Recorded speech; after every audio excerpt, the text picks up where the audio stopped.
Hello y'all, I'm Apexel, and this is a series where I review various animes and give my thoughts on them. Warning, this contains some spoilers, so if you don't want that, do not watch this video. Anyways, today we are reviewing Bleach. Bleach starts off with Ichigo Kurosaki, the main protagonist. We see him protect a spirit. We then meet his family, but the most important part is near the end of the first episode. Ichigo's family gets attacked by a hollow spirit, which are corrupted spirits.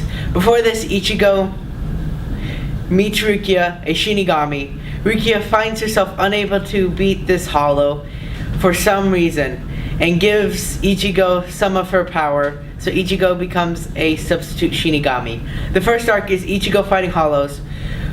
We meet his friends, and some of them gain powers. At the end of this arc, Byakuya, Rukia's brother, and Renji, Rukia's old friend, appear and take Rukia away to get punished to death, because making a substitute Shinigami is pretty much illegal for Shinigami. The second arc is Ichigo and his friends that have powers going to save Soul Society. The second arc is Ichigo and his friends that have powers going to Soul Society, the place they took Rukia, to save Rukia. But before then, Ichigo learns Shinkai, a stronger state for his Zanpakuto, in which all Shinigami have a Zanpakuto, in which the Shinkai state will be different between each Shinigami. We find out about Bankai, which is the strongest state for a Zanpakuto, and Ichigo manages to learn quickly, even though it usually takes a long time, thanks to a device someone helping him has.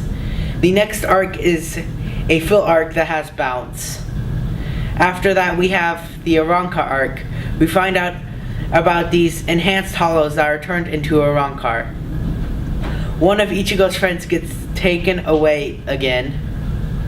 For the next arc, they go to Hudamunko to get said friend back again. Rushiamundo is basically Arrancar headquarters. The next arc begins near the end of the last one, so they happen at the same time. The Soul Society captains the highest ranking Shinigami in Soul Society, along with some of their squad members, because the Soul Society functions under a 13 squad government type thing, fight the top Arrancar and their leader Aizen, who betrayed the Shinigami in a big plan to dethrone Bleach's equivalent to God. Then we have 3 filler arcs that are not as good as the Bout arc was. The final arc for the anime is Fullbring arc. Ichigo lost his power in the last canon arc to defeat Aizen, but gains a Fullbring. Ichigo Shinigami's powers come back at the end and when the manga then goes on for one more arc. I like Bleach to some degree. The manga ended badly, but what you get until then is good. It might be in my top 10 somewhere. It has a big amount of fanservice, aka sexual scenes, so if that is something you don't like, you might want to not watch Bleach.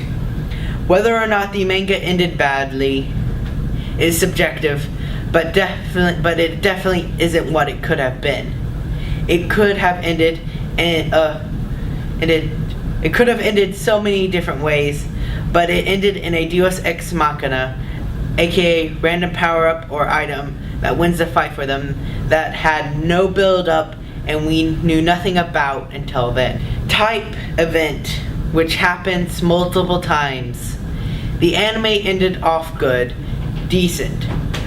The openings are good, which is subjective. It has humor, which is subjective as well. It was one of the biggest animes at one point, so you'll find fans or people who at least know of it. If it interests you, watch it, but I won't fully suggest it, as it might be disappointing. Bye y'all, and see you in the next Spotlight.